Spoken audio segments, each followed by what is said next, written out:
Hello everybody! Today we're creating impasto samples using chalk pastel, which is a dusty material. You might choose to wear gloves and a respirator. Use a surface with a good tooth. The paper should feel a little bit rough or sanded, and that tooth is going to affect the results you get. For the first sample, we're creating a red underpainting. Work it into the paper using a towel, a chamois, a tortillon, or just your finger, and shake off the paper when the chalk dust builds up. Use light green and dark green and press hard to get pronounced marks in a Post Impressionist style. And then continue with blue to shade this part. And then add a little bit of violet just at the lower edge. You can also add just a touch of brown pastel just at that edge. Switch to yellow. Make sure that you wipe off your colors as you go. And then a little bit of white at the very top. The main color I'm going for is green, so I'm going to go back and reinforce those marks with the light and the dark green. The next sample uses an orange underpainting to complement blue. If you don't have multiple shades of blue, use white. You can let the blue build up on the white pastel, and then you can let it mix with the blue marks that you've already made.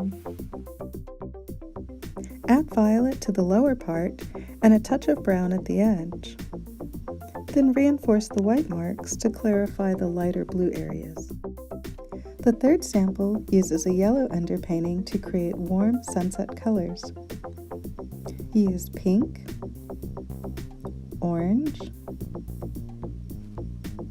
red, and violet.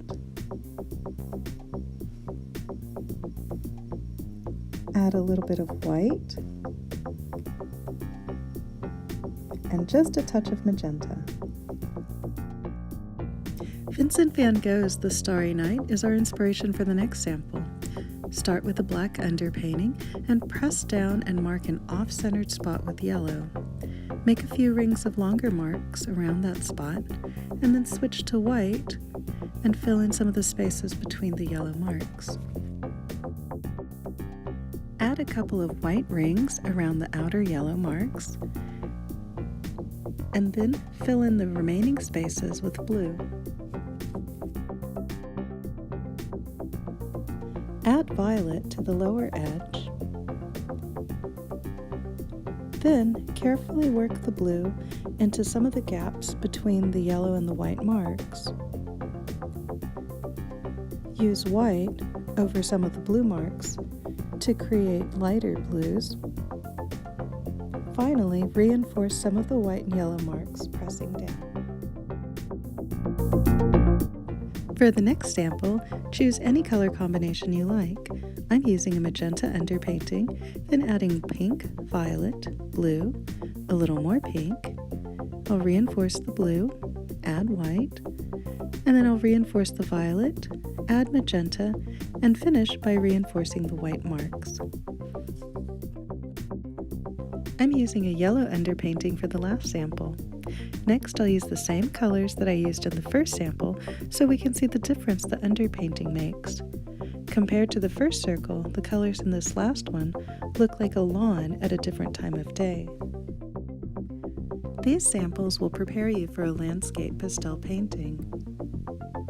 For this picture of my backyard, a red underpainting will match the late afternoon colors better than the yellow one.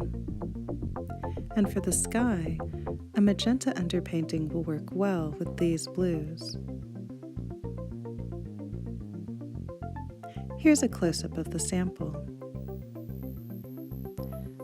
My red underpainting with green marks, my magenta or pink underpainting with blue marks on top, and as the marks get closer and closer to each other, the painting will look more like a post-impressionist work.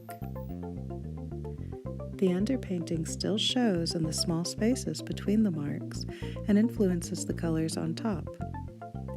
This part is the beginning, this part is halfway done, and this part is about 90% complete. I hope you enjoyed this video. Thanks for watching.